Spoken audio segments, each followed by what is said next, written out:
Good morning, I'm Elena Garcés. I'm part of the clinical and research team at Marsi Bionics. Right now, I'm at the Center of Automatic and Robotics from the Spanish National Research Council, and this is the Marsi laboratory.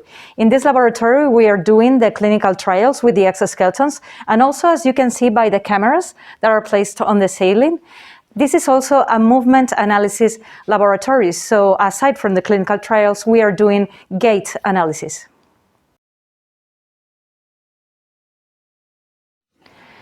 Now I would like to show you the structure of the exoskeleton itself.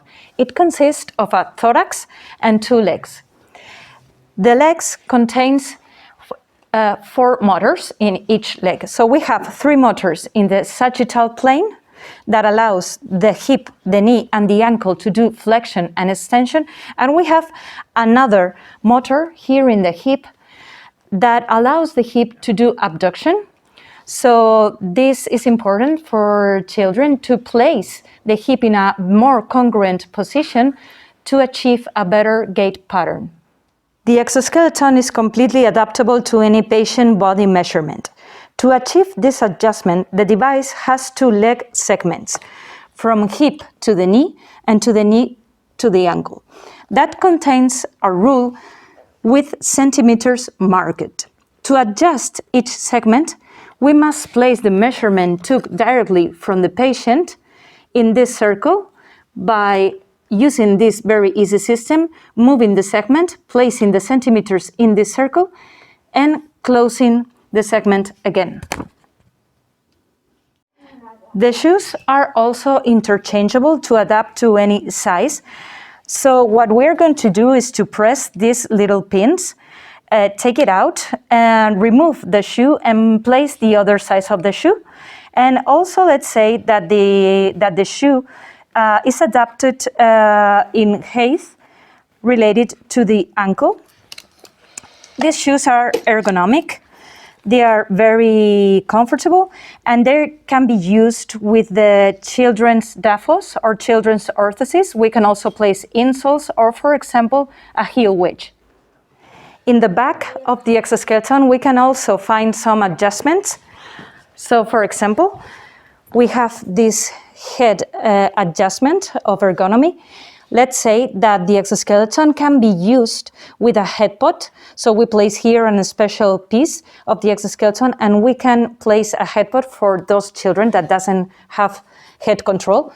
We can also move this and these bars so we can adapt to the thorax of the children. And also we are adjusting always the measurement of the hip. So for that, the system is the same system as we have seen with the legs. We will measure the hip distance in centimeters and place it here. It's very easy to move this bar and to place the centimeters that are the same as we have measured in the child. The exoskeleton has also this frame in the back. The main objective of the frame is to support the weight of the exoskeleton and give full stability to the exoskeleton. This is really important because in this case, with this exoskeleton, there is no need for the therapist to be behind the exoskeleton supporting the weight of the device. And that allows the therapist to be in front of the child, focusing on the therapy, instead of being behind of the exoskeleton, focusing on supporting the weight of the exoskeleton. Also, we have this horizontal bar that raises upon this other bar. So when the exoskeleton stands up, this horizontal bars goes up, and then we will place these frame locks. And for example, in the case that we have a child that is not used to do a lot of support in their feet, we can raise the exoskeleton a little bit more and fix the locks. So the support is going to be done by the exoskeleton and not by the children. Y luego encima las pones y le estás respetando. Tendrá 30, ¿no? Qué bueno. Tendrá 30, ¿no? Right now, Carlos, the physiotherapist, is doing the patient transfer to the exoskeleton. And as you can see, it's a very simple transference. The physiotherapist directly placed the child on a seated position inside the exoskeleton. Victor is going to join us for this session. He's a 7-year-old boy. He's been using the exoskeleton for a clinical trial we are performing in order to see efficacy. He loves to use the exoskeleton and to perform sports and games with it. He does hockey in wheelchair, and he's also taking medication, and even though he has scoliosis and uses a corset, we use the exoskeleton without it in order to increase his strong control during the therapy. So now Carlos is doing the don-on of the child in the exoskeleton. At the beginning, it's really important to place the child's hips inside the exoskeleton in a good position. The first strap he's placing are the abdominal ones to give an adequate support of the abdominal area. Also, the inguinal braces are placing. And then he's going to place the feet on the shoes and also start to put the shank braces and the tight braces. As you can see, it's very easy to do the don-on, and it only takes like 5 minutes to do it. It's really important to place the child in a very good position and also to be aware of the alignment. Once the don-on is done, what we are doing is to press the start button of the exoskeleton here, and then we will go to the app that it's inside of this tablet. So first step is to make connection, because the exoskeleton has a Wi-Fi that it needs to be connected to the app. So connection is activated, and now I will go to the Atlas connection app. And here in this screen, we are doing connection, like this. So we can see the state of the exoskeleton, which is a correct function. And now we are going to the configure screen. So first step is to initiate motors by pressing this button. This way we are giving energy to the motors, and then we can establish any parameter we want to configure. For example, the flexums in each hip, knee, and also the abduction in the hips. In this case, I'm going to place the flexums of Victor, which are 10 degrees for the hips and 50 degrees for the knees. And I'm not going to touch the flexums of the ankle, and also hip abduction, I'm not going to use it. So we can also adjust the time we need to stand up with the child and to sit down. We can also adjust the range of motion to adapt the gait pattern to the children. We can also set up the speed of walking.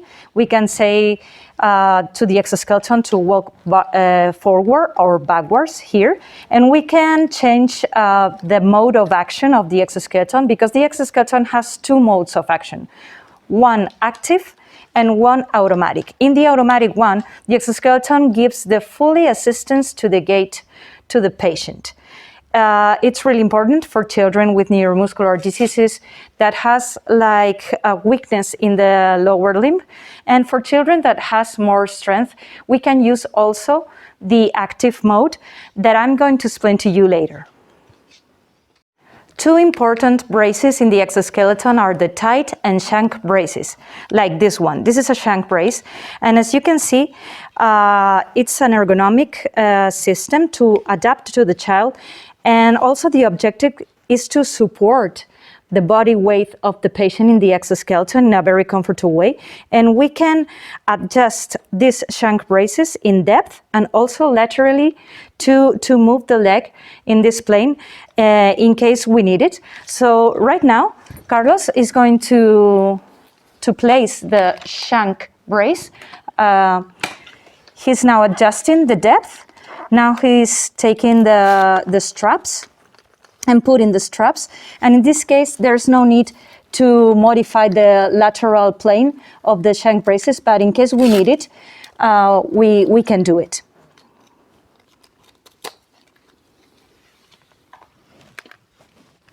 A really important part of the donut is to focus on alignment. So what we are doing is to place the child in a good position in which we need that the center of rotation of the joint of the child coincides with the center of rotation of the motors.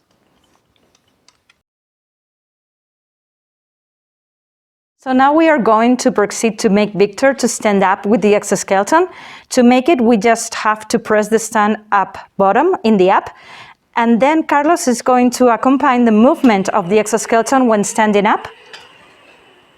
So once the child is standing, Carlos will fix the position of the exo with the frame locks, as he's doing, on one side and then the other side.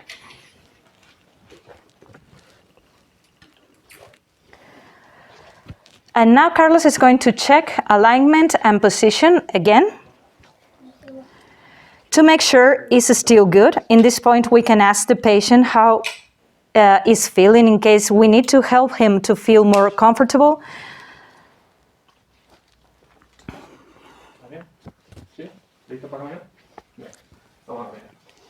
So we press the walk button, and the exoskeleton will start walking with all the parameters we have established before.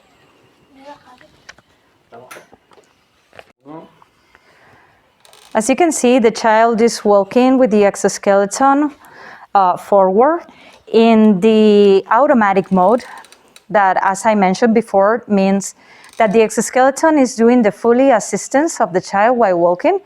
And as you can see, it's a very functional walking, and it has all the parameters that we have established before in the tablet. The child is feeling comfortable, and he's making one step to another, going forward. As you can see, the therapist doesn't have to be in the back of the exoskeleton, holding the exoskeleton like happens with other overground exoskeletons. So he's here in front of the child with his hands free and ready to focus on the therapy or on the games in this case, because we usually start with Victor with this game. And you can also see that the father can engage in the therapy, which is something really important for us and for the children. All the toys that we use during the therapy have wheels to accompany the movement of the exoskeleton. And now the child is doing some ludic... Oh, wow! You won! This game is focused on hand manipulation and also cognitive attention. So now we are going to stop the exoskeleton and making walk backwards, like pressing this button. So the exoskeleton is going to go back. And so now the child is walking backwards, and he's doing a more active game, handball, with his father and the therapist.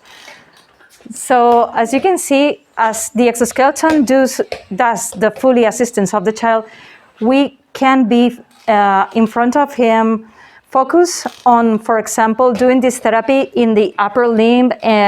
That also implies the head and trunk control.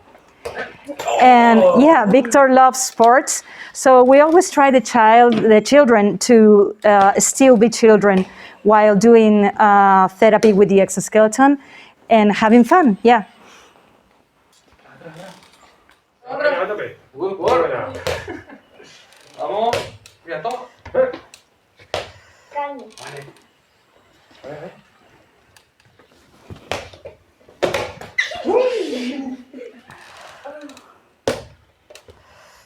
Enséñale cómo la botas. Muy bien. 6 veces. Una. Oh. No, más bien 7. Ah, verdad que 7. El récord son 7. Sí. Una. 2. 3.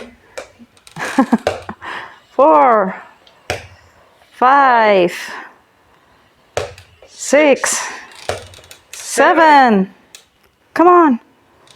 8. 9, 10. Uy.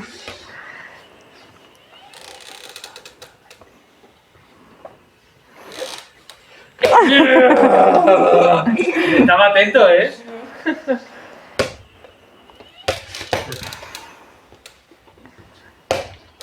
Buena, estoy solo.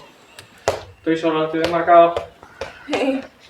We always try to engage children in sports or activities they liked. So as you can see, the motivation is high. And if the motivation is high, repetitions are going to be more effective. And also, we also try to implement challenges in the activities. So.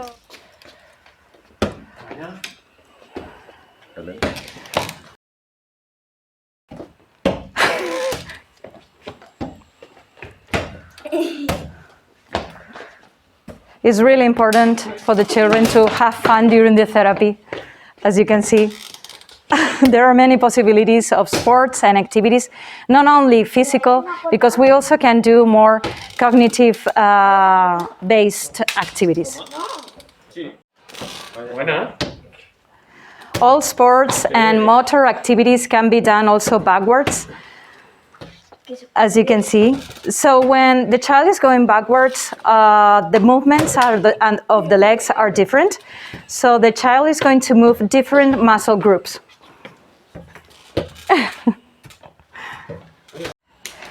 One of the added values of this exoskeleton is that the child has the full space in front of him free, and also we can make turns with the exoskeleton.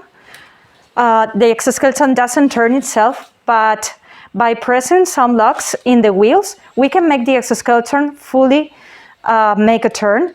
So this means that the child is going to be able to completely explore the space and also do this kind of activities like daily living activities, or go walking with the exoskeleton, reaching some objects that are really interesting and that are also increasing the children psychological dimension. Now we are going to use the exoskeleton with the other mode of action that it has, I mean the active mode. For that, I will go to the configure screen and press stop and choose the active mode, this one, and then configure the force threshold in hip left or right and in the knees left or right. In this case, I'm going to place level number 1, and then I'm going to press walk. So what it happens is this.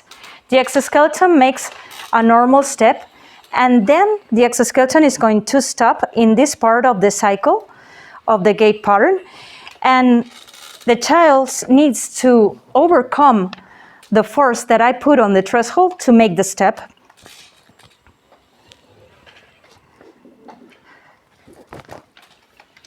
So he's using his own muscles and his own force to make the step. So if we go to the monitoring screen here, we can see the thresholds, I mean these bars. The light blue means the threshold that I placed, and when the child is making force, a strong blue bar is going to rise. So we are going to see in real time the force that the child is doing related to the threshold, so we can see if it's enough. In order to engage the stabilization muscles in the trunk, we used to release the thoracic brace during the therapy. So the children has to place their position by their own, using their own trunk control muscles. This monitoring screen is creating graphs of a lot of parameters. For example, the force on the knee, left and right. So the therapist can have this real-time feedback of what is going on and how the child is doing while using the exoskeleton.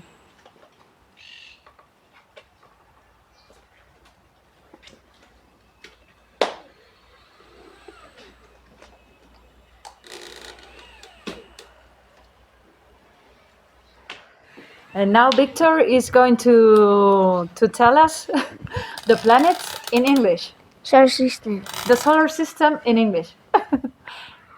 Sun, Mercury, Venus, Earth, Mars, Jupiter, Uranus, universe, Neptune. Yeah. Done. Thank you.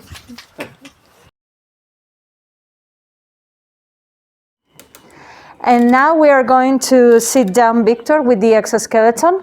So for that, Carlos is going to release the frame locks.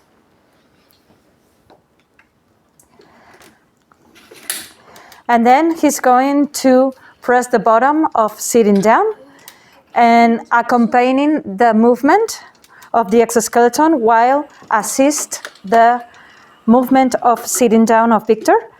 And now we're going to do the done off, which is really easy and fast.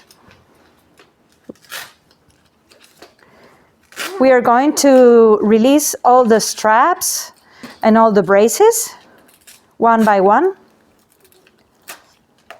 It only takes about like 3 minutes to do the done off. So as you can see, it's really easy.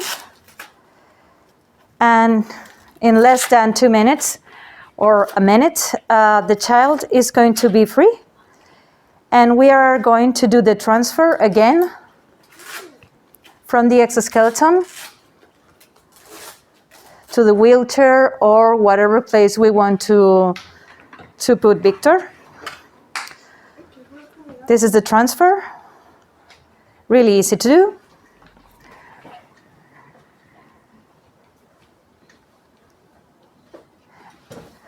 So that's it. Thank you very much for your time. I hope you enjoyed the video.